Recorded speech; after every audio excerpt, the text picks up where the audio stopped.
This episode is brought to you by Shopify. Forget the frustration of picking commerce platforms when you switch your business to Shopify, the global commerce platform that supercharges your selling wherever you sell. With Shopify, you'll harness the same intuitive features, trusted apps, and powerful analytics used by the world's leading brands. Sign up today for your $1 per month trial period at shopify.com/tech, all lowercase. That's shopify.com/tech.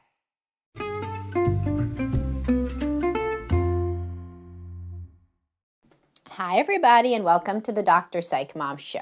Today, I'm going to be talking about why my clients increasingly hate aging more now than they did years ago.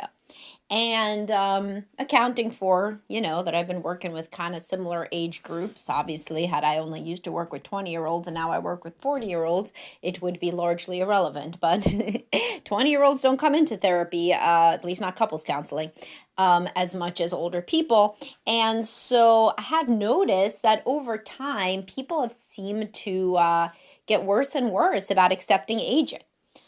And we will talk about why just as soon as I tell you to subscribe. There's over 125 something episodes that you can get only if you're a subscriber. That's $5.99 a month, and it's the best money that you'll ever spend, except also my Facebook group's pretty good money.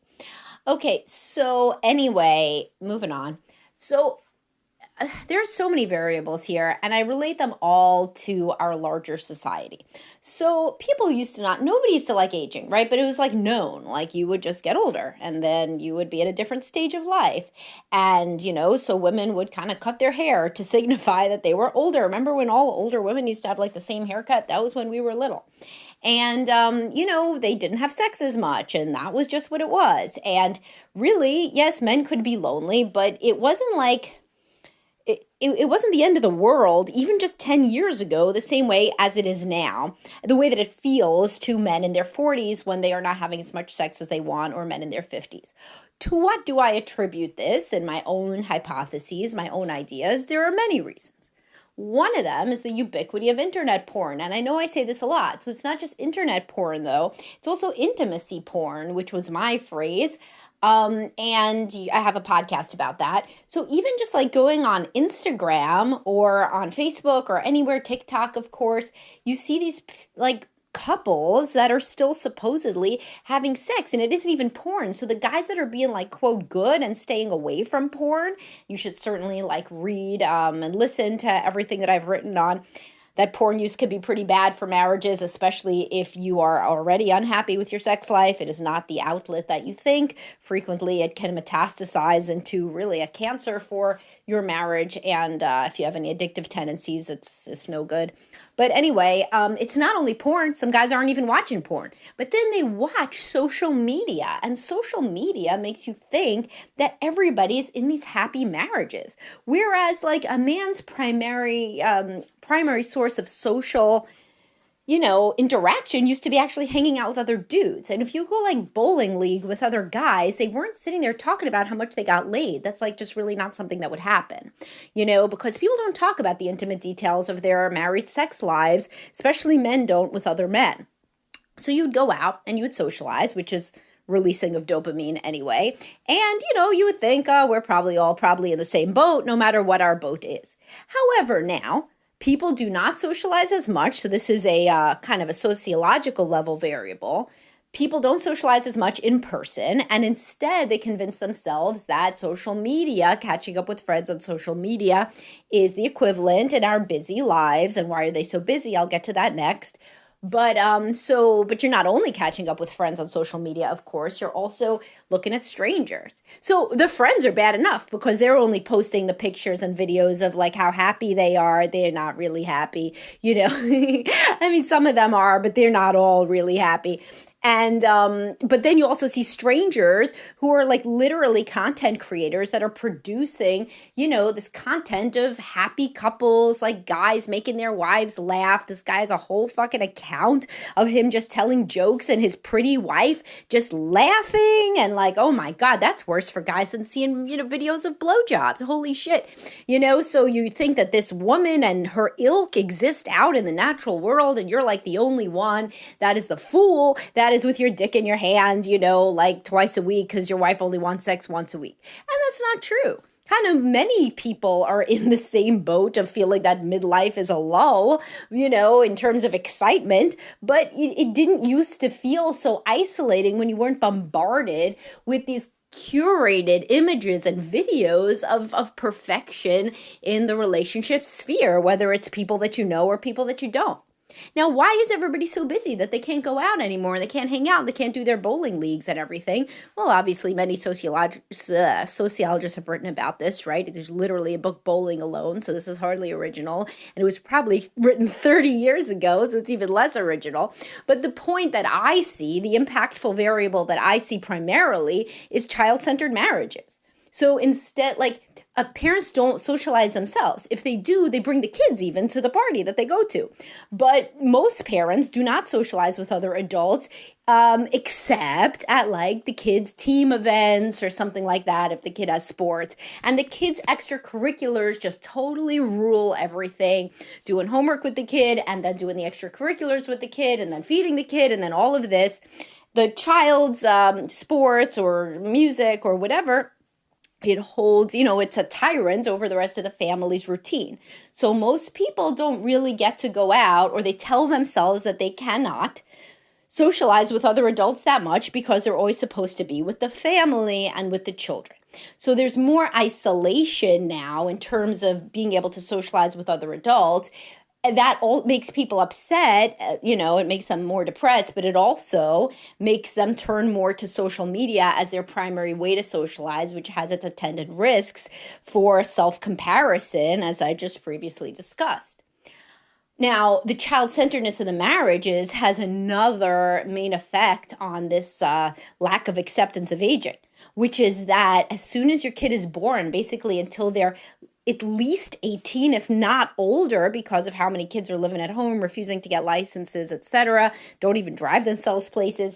It's basically like your life is on ice, or it can be. This isn't everybody, obviously, but in a worst case scenario, particularly for more anxious people that are more child-centered, it really feels like your midlife years are just kind of sacrificed completely to career and children, in a way that, they were not as sacrificed as completely in prior generations when parents were not so child-centered. My favorite statistic is the study that, of course, I can't cite it now. You can look it up, that said that working mothers now spend more one-on-one time with their kids than stay-at-home mothers did in the 50s or the 60s or something. That's crazy, right? Kids used to all go outside, do their own thing. Now it's all one-on-one time, all enrichment time, all special talking to mommy and daddy and validating your feelings time, which is nice in certain regards, and in certain regards it gets to be excessive and sacrificial on behalf of the parents who have nothing but the best intentions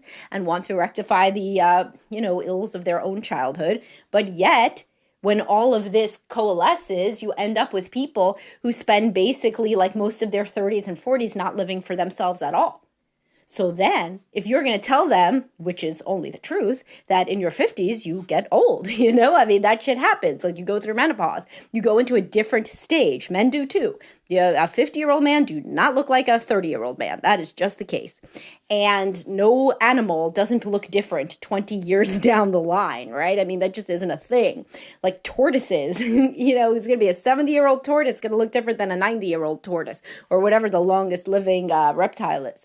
So the point is if you have sacrificed so much of your life for your kids, not socialized, not gone out, been kind of, miserable, looking at your phone and, compulsively vacillating between looking at the intimacy porn stuff and how to better help your child express their emotions, then you are going to feel like that time was not time you were living for yourself. And if and when your children finally do leave the house, you're going to feel like you wish that you had back some of that time where you felt different, where you were younger, where you had more energy. So if you have the money and the time for it, a lot of people go immediately into some sort of self-improvement program, whether that is the gym, CrossFit, go to the doctor for hormone replacement therapy. Cool, whatever works. However, you're still not 20 years younger.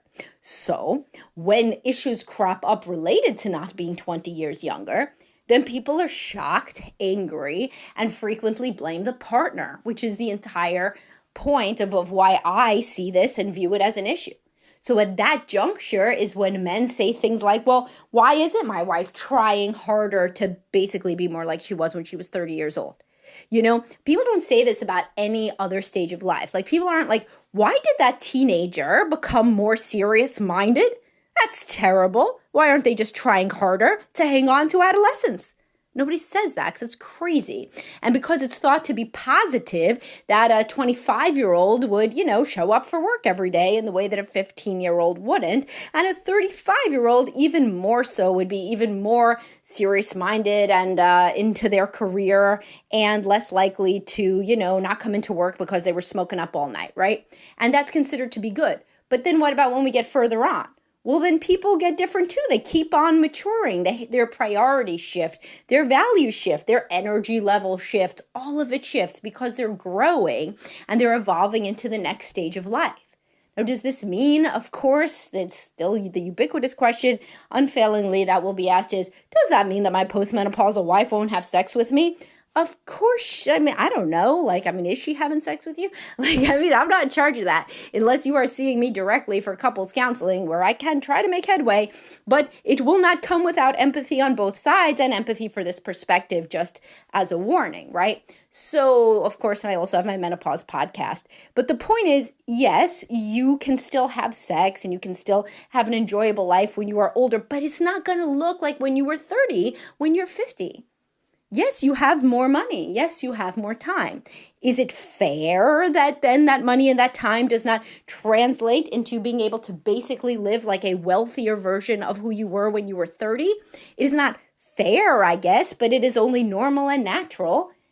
And the more that we run away from understanding aging, the more that people tend to have problems. They tend to get angry, depressed, and have marital problems.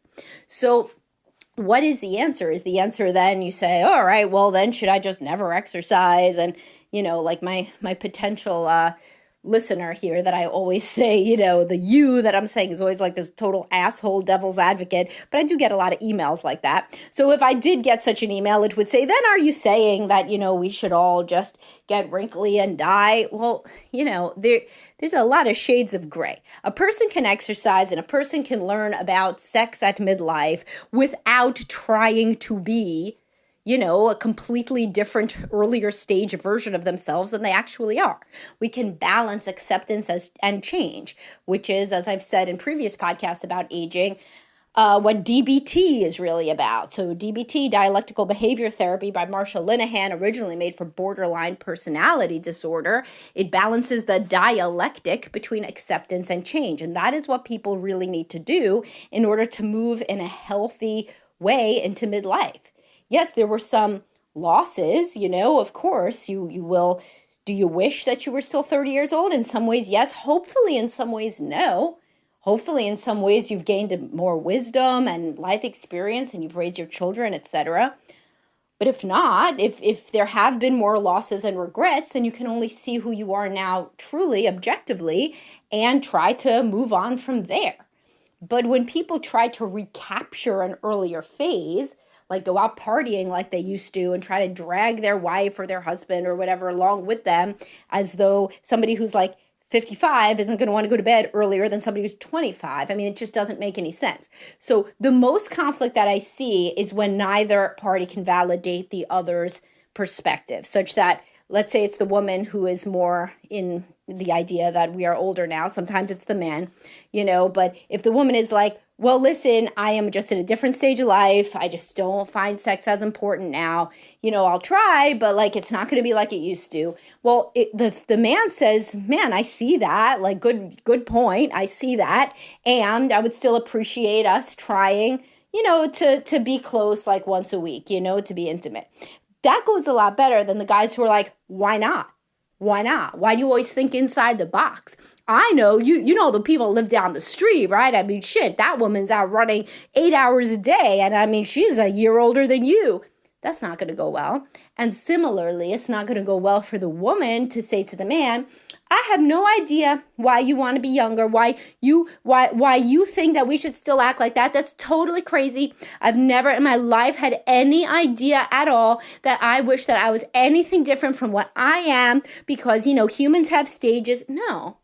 Of course, people wish that they still had the energy and the drive and the intensity in some ways of the sex drive and whatever of a younger person. That's totally normal. So to say, you know what, I get you, and sometimes I feel bad too. At this stage, I feel like, it's a little bit much, to have sex multiple times a week. It hurts, etc. I am willing to try other things. I'm willing to, to do a little bit more than I'm doing. And I certainly hear you that it could be disappointing because I feel disappointed in our aging bodies in various ways too. So any sort of empathy and validation is going to do so much better with your partner in this regard than just sticking in your own lane. And of course, this transcends this topic, and it's for basically every topic. Empathy and validation go better than kind of just staying in your own lane and beating on your own drum about your own ideas. All right, well, I hope you guys found this interesting. Of course, we have some sociology in it, but also, as per usual, trying to make it more applicable to some of the common couple dynamics that I work with. And I'll talk to y'all soon. Have a great day.